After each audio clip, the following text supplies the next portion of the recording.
कार्यं मे सिद्धिमाया दुर्सन्निधात्रे विघ्नानिनाशमाया दोषर्वाणि सुरनायक नमस्ते ब्रह्मरूपाय नमस्ते विश्वरूपिणे नमस्ते रुद्ररूपाय करिरूपाय ते नमो नमः गोपाल कृष्ण भगवान देवताभ्यो नमो नमः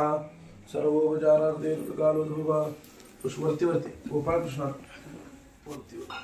गोपाल कृष्ण भगवान देवताभ्यो नमो नमः सत्यनारायण देवताभ्यो नमः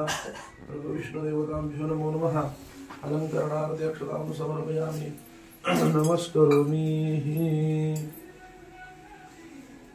सगळ्यांना बुक करा हे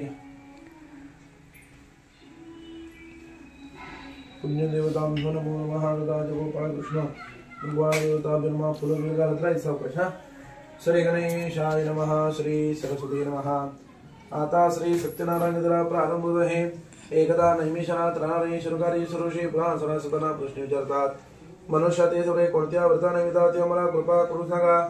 त्यावरती सूत्रसंत नारद आणि हातपुरुषपूर्वी महायोगी भगवंतांना विचारला ते जे झाले तेच आम्ही सांगत आहे सर्वांनी शांत चित्तीने ऐका महायोगी नारदमुनी जनतेवरती दया करताना फिरत श्लोकाचे ते पूर्व कर्माप्रमाणे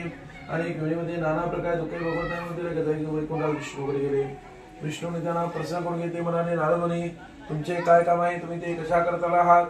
मला कृपा करू नका त्यावरती नारद म्हणाले भगवंत आपली कृपा असेल तर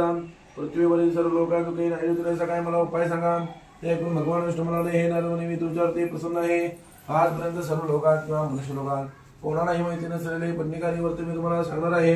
या व्रताचे नाव श्री सत्यनारायणाचे व्रत आहे सूर्योदयांतर 2 तासाने केव्हाही पूजन करावे सर्व कार्य विकेले केळी तूप साखर गव्हात रवा प्रत्येकी सव्वा या मापाने श्री सत्यनारायणाला अर्पण करावा यांच्यासह श्री सत्यनारायणाची कथा ऐकावी श्री सत्यनारायणाची मनुष्याच्या सर्व इच्छा पूर्ण होतात कलियुगात हा एक सोपा उपाय आहे या ठिकाणी श्री सत्यनारायणाचा प्रथम अध्याय हरिन्मा बोला पुंडली गुरुदार विठ्ठल श्री ज्ञानदेव तुकाराम श्री गुरुदेव दत्त श्री सत्यनारायण महाराज की जय पंढरनाथ महाराज की जय श्री गणेशाय नमः सोत्पडे सांगतात नंतर पूर्वी काशीनगरात गरीब असा ब्राह्मणाचा भुकेने तहान लागले म्हणतो पृथ्वीवरती हिंडत होता एके दिवशी भगवंताने पाहिले तेव्हा त्याने विरुद्ध ब्राह्मणाचे रूप घेतले म्हणाले ब्राह्मण हात जोडतो रोज कशासाठी फिरतोस मला कृपा करून सांग त्यावरती तुम्हाला मी अत्यंत गरीब असा ब्राह्मण आहे पृथ्वीवरची पोट भरण्यासाठी म्हणजे भिक्षा मागण्याकरता फिरतो ते ऐकून भगवंत म्हणाले तू सर्व दुःखाचा नाश करणारे श्री सत्यनारायणाचे व्रत कर असे सांगून सर्व विधान झाले भगवंतीतून अदृश्य झाले नंतर त्या गरीब ब्राह्मणाला रात्री झोप लागली नाही दुसऱ्या दिवशी उठला व आज मी श्री सत्यनारायण